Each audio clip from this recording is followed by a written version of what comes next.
Nearly 2 years ago, Hamas terrorists unleashed a brutal assault on southern Israel, shattering lives and tearing families apart.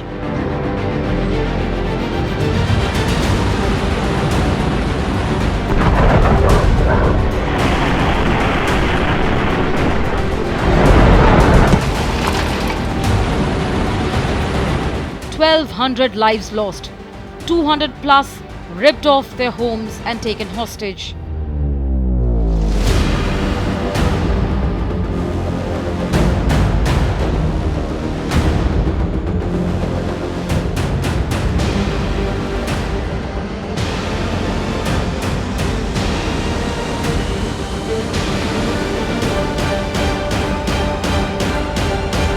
Prime Minister Benjamin Netanyahu has signaled plans to reassert control over Gaza, a move he frames as critical to national security.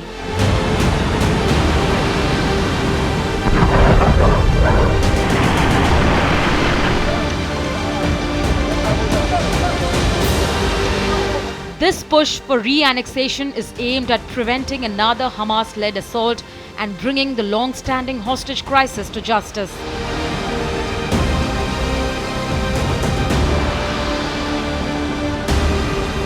Israel is under tremendous diplomatic pressure globally to end this war. And in the face of this kind of pressure for Netanyahu to say, no, in fact, I'm going to double down on my war on Hamas and intensify it further, then he has to have a ramp off, as the Americans would say. He said, we are going to double down on military operations. The war is going to intensify. And once it ends with the complete decimation of Hamas, we want a government there, a good government there, but not of Hamas and not of Palestine Authority. The world community can come together and decide and give a good governance structure to the people of Gaza Strip.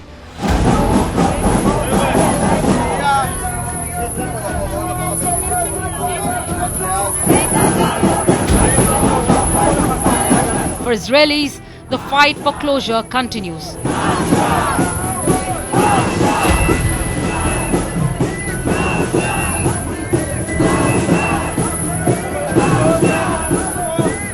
On the ground, in the heart, and in the halls of power.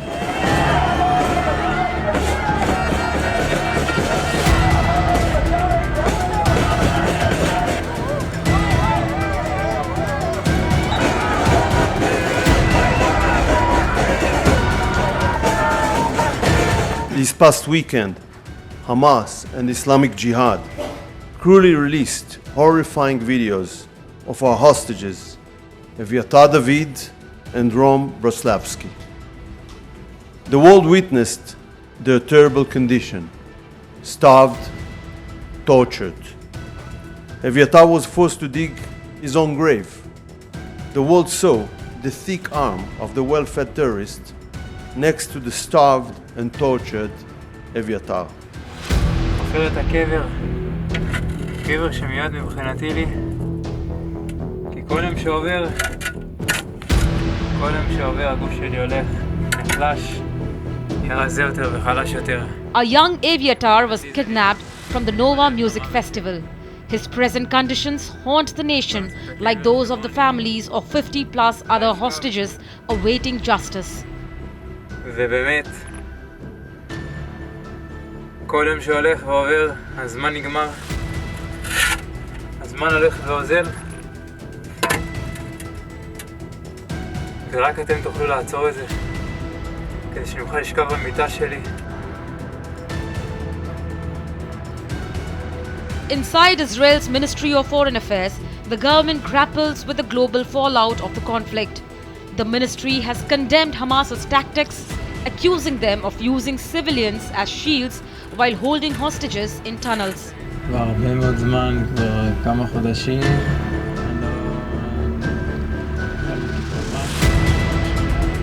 This is Jerusalem Hall of the Ministry of Foreign Affairs of Israel in Jerusalem, and we have just finished a press briefing by Foreign Minister Gideon Sa'ar. All the hostages on both the sides should be released, where Israel maintains that what they have are terrorists of Hamas, and the hostages, the civilian hostages, is what Hamas captured and is keeping them. In fact, he did this press conference in the backdrop of one of the hostage victims, Avitar David, whose pictures, haunting pictures, were which came out just a couple of days back. He remains in the custody and captivity of Hamas in Gaza, and in many ways he has become the picture of Avitar has become the picture of the condition of hostages for the release of whom talks are going on. Israel maintains it's not going to stop its war till the hostages are released, and Hamas says that's their, unfortunately, currency with which they are trading for a ceasefire. The ministry's reports align with survivor accounts, painting a picture of calculated brutality that has fueled Israel's resolve to dismantle Hamas.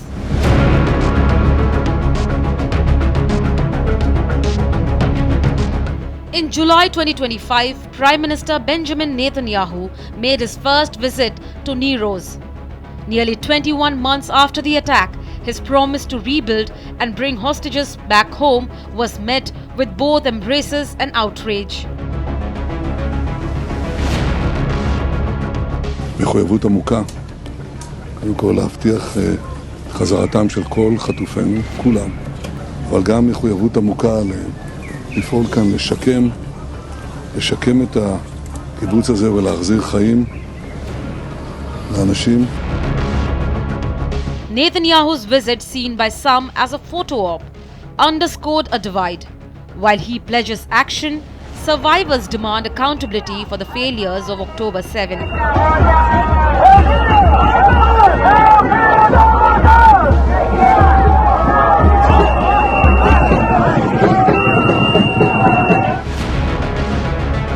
But why is it that Gaza remains the focus? Because on the ground, Israelis live with fresh memories of October 7th. Communities like Niroz and Nahalos, just miles from the border, bear scars that time hasn't healed. The need for normalcy drives daily life, even as rocket alerts persist. There's a certain haunting eeriness as we walk around this near Kibbutz, which remains unoccupied because all the residents, 1/4 of whom were actually massacred on October 7, 2023. Those who survived live at other places, though we are told that this is going to be re-established again. But just look at this. This is one of the houses, and this belonged to David Konio. He was 33 at that time, and then you have the entire family. So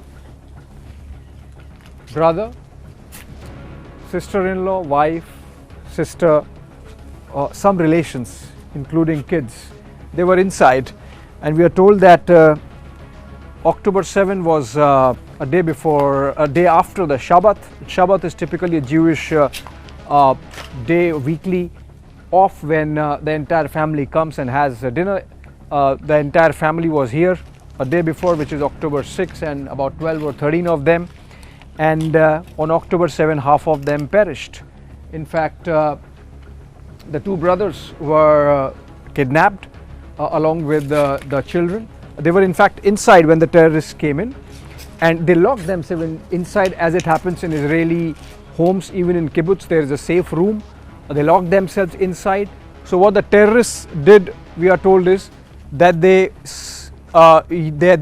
cut off the pipe and they put it inside and turned this house. This is a gas supply line for the kitchen, and they turned the house into a gas chamber. And you can imagine what emotions this thought of a gas chamber generates in the minds of the Jewish community. And so these people inside this house were forced to come out. They came out, and they were captured, kidnapped, and they were taken to Gaza Strip. We were told that out of those 6 or 7 who were kidnapped, only 2 came back, and some were killed, and their bodies repatriated, including these little kids. Nir Oz Kibbutz, once a peaceful farming community, now a symbol of loss.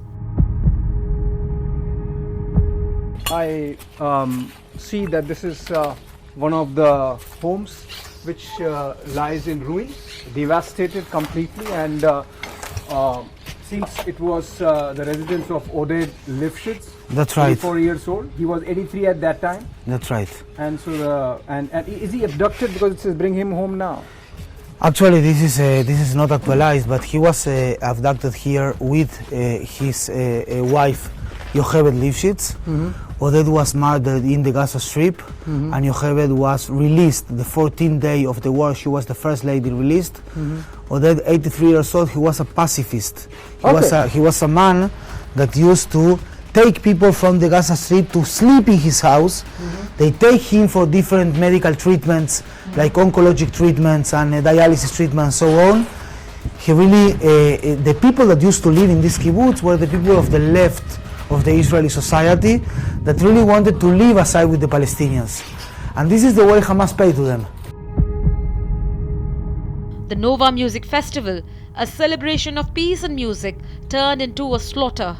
Over 200 young Israelis were killed, dozens taken hostage. The site remains untouched, a stark reminder of the attack's brutality.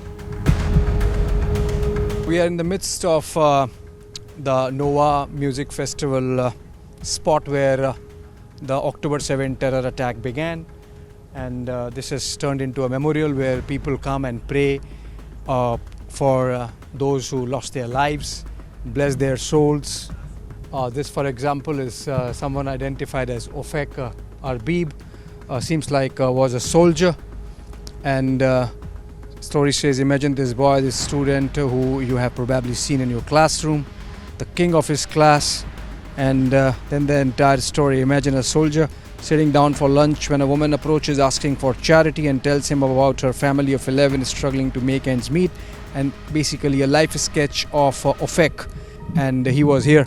Similarly, in this case, for example, Dor Avitam, probably he liked playing guitar, and that's why the family has put in a guitar for him at this spot. There are candles and there are prayers like these put by families, friends coming in. And then we have stories like this one, Roni Polvanov, Bar Zohar, and each of them, they were here amongst the revelers of about 3,000 size, enjoying the music and dance. And that's when the terror attack happened, and about 364 of them lost their lives here only. Many of them were captured and taken back to the Gaza Strip, which is just a few kilometers from here. And since then, Israel, of course, has been in a war with Hamas. Today, the site is a pilgrimage for families and survivors, a place to mourn and demand the return of those still in Gaza. all those kibbutz and the Nova festival, which were targeted by the Hamas terrorists on October 7, on that fateful day, are in this part of Israel. And this is a place which has all those cars that were destroyed, and every car, in fact, we are told, has a story. And that's why you see those QR codes. So this is a Toyota Hilux from Nir Oz, which is a kibbutz, and this QR code, if you scan, it tells you the story behind who all were there in this car when these terrorists attacked and got killed. So if you look at this, for example, we are told this is an ambulance, and the terrorists had hijacked this ambulance, and unsuspecting people in those kibbutz, they thought this is an ambulance coming, and that's when they got targeted and killed. In fact, there were about 8 bodies found from inside this vehicle, which used to be an ambulance. Hamas terrorists had captured it, and subsequently, of course, all the rituals and the last rites were carried out. But this really gives you an idea of the kind of scale of destruction. About 1,500 cars at this graveyard. Effectively, this is very close to Gaza Strip. Just about, we are told, 1 kilometer odd is the distance from where the Gaza Strip starts. And these Hamas terrorists carried out their air and land attack. It was a naval attack also, but this part, it was essentially a land attack with the Hamas terrorists breaking open through the walls and fences and coming in. I'll show you those couple of vehicles which were used by Hamas terrorists, improvised with machine guns, and that really gives you an idea of the kind of planning that went into the attack. Near Nero's, the Takuma car cemetery holds the wreckage of that day. Vehicles from the Nova festival and kibbutzim frozen in time.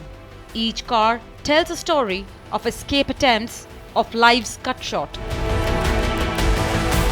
So if you look at these two vehicles, both Toyotas, and these are standard vehicles used in Israel, and Hamas terrorists got these from their side, from the Gaza Strip. If you look at it, absolutely normal random vehicle picked up, but look at that structure, that steel structure, on both the Toyotas, and those were used to fix their machine guns, and they came riding on these and using the part where they stood and fixed those machine guns, and then targeted those unsuspecting civilians inside the kibbutz.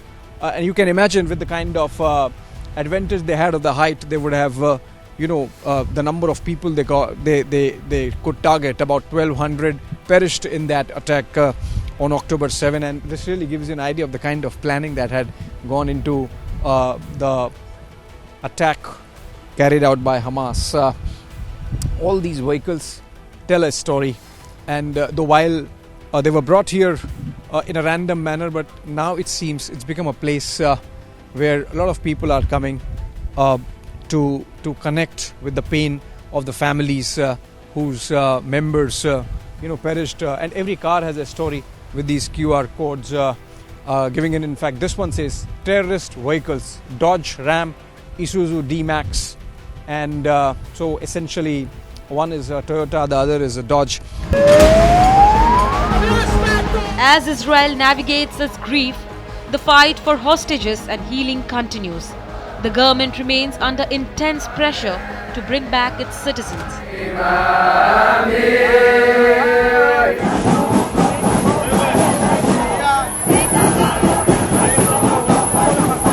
Israel seeks a path to normalcy, one step, one memory, one hope at a time.